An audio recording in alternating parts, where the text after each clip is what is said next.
we have just over 7 minutes left remaining in the trade period. It certainly makes for great drama as we wait for the deals to trickle through. It should be noted, though, that the paperwork might be lodged after that 7:30 deadline. So don't be too alarmed if they haven't all fallen in the next 7 minutes or so. So let's go to David Zeta back at Marvel Stadium now to get an update on what's shaping up. Zeets, what are the big talking points at the moment? Well, Tom Barrass will get to the Hawthorn Football Club. That deal's still being worked through just in terms of the finer detail, but he will be getting there now. That has now been ticked off. It's just a matter of putting the paperwork through, as you said, Jonesy, which can take a fair bit of time even after the deadline. So Tom Barrass gets to the Hawks, as you guys spoke about earlier, a big inclusion for them along with Josh Battle. Also, Bailey Smith, no movement there, so that is still yet to be done with just under 7 minutes remaining in the trade period this year. So the Bailey Smith deal yet to be done. Obviously, the Cats don't want to give up too much more than their first round pick. The Dogs pushing hard for something more. The alternative is he walks to the national draft. We rarely see that happen. We don't think it's going to happen this time, but certainly the big deal now remaining, the big fish remaining in the last 6 or 7 minutes of this trade period. And then, of course, Jake Stringer. This deal was on, then off, then on again. We're waiting to see where his future lies. His management group, Connor Sports Management, are trying to get him to the Giants, even though this initially had a line put through it. So that deal's still alive as of about 30 seconds ago. They're just trying to see if they can do one final push to get Jake Stringer to the Giants. Tim Ladd, Melbourne's list boss, talking behind us as well. Obviously, understandably, their decision not to trade Clayton Oliver, despite him expressing some interest in playing for a different club next year and going down the highway and joining the Cats. But still a fair few deals up in the air with just over 5 minutes remaining. So it's a pretty tense atmosphere in here. The managers are running around up and down the corridors trying to get their players to the clubs of choice, and the clubs and the Dogs and the Cats certainly locked behind closed doors, frantically trying to get these deals done, or potentially have to wait until the national draft for an outcome.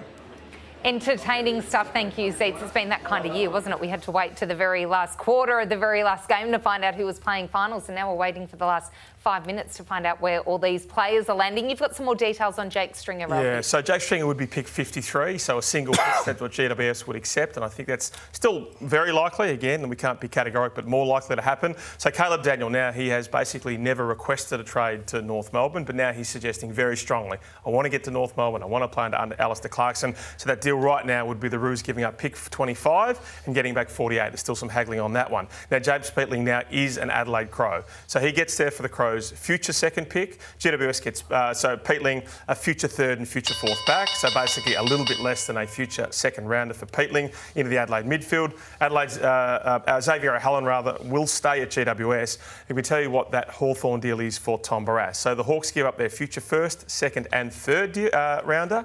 West Coast gives back a future fourth. So effectively, as much as we love Tom Barrass, Hawthorn has given effectively their entire future picks from the 2025 national draft.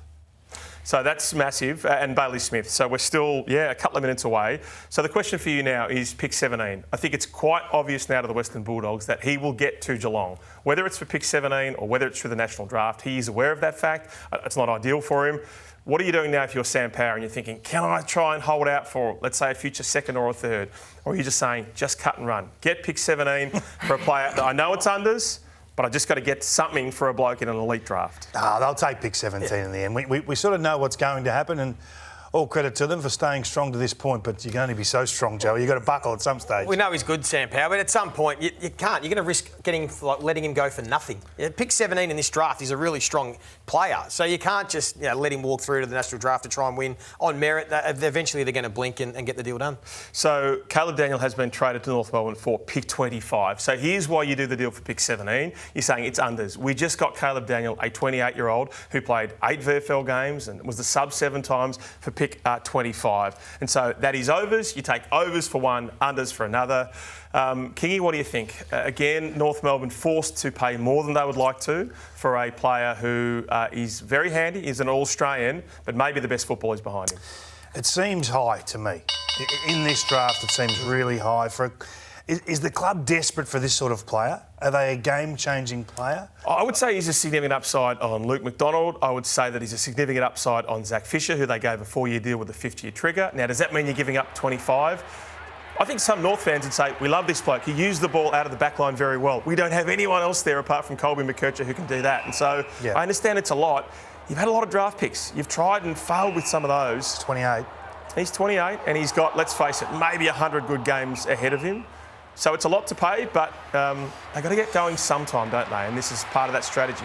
He's got composure, which I think the North Melbourne need. You're right, he's an upgrade on Zach Fisher for mine, Darcy Tucker, those type of players. So he does probably fill a need. But pick 25, you're right. It could be a good player. It's around some of the key position, sort of young rucks, that sort of pick at around 25. So would that have been a better option for North Melbourne? Maybe they've made a decision. They need some more senior talent in there to help the young talent they've already got. So Luke Parker and Jacob Constanti done for pick 44. So effectively 25 and 44. We have to link these deals. They get a young player in, a top 25 player who just hasn't been able to crack in at Sydney. And of course also Caleb Daniel and Luke Parker, who kicked 3 goals in the grand final, who is 32 but will get a multi-year deal. So we have to link in these deals and realise they've given up.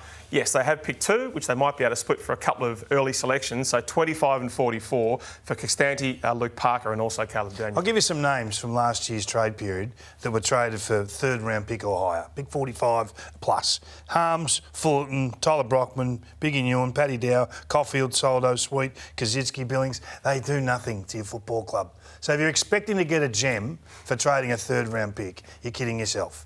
And the previous season was the same. Massimo D'Ambrosio was probably the only one that stood out from last year's crop. So I think the steak knives, we talk a lot about the steak knife selections, they really don't shift the course of your football club at all. High drama now. Jake Stringer is done for pick 53, so he was on all the way until 6 o'clock, then it was over, and then after some scheming there, pick 53. So we haven't got the details there. We understand it would be a 2-year deal. We don't know who would pay that money.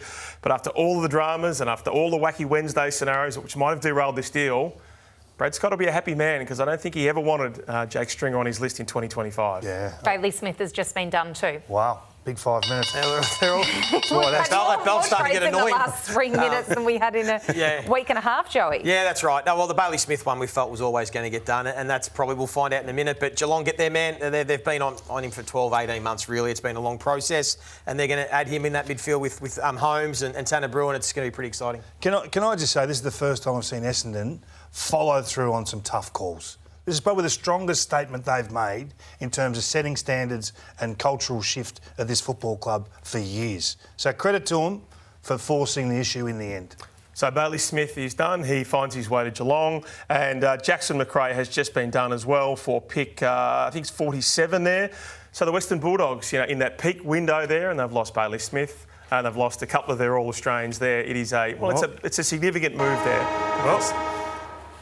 Well, there we have it, the official close of the 2024 trade period. High drama, some moments where we weren't quite sure on some of the big deals, but the paperwork will be lodged and a lot of those players have found new homes. And it is with that, trade period is finished.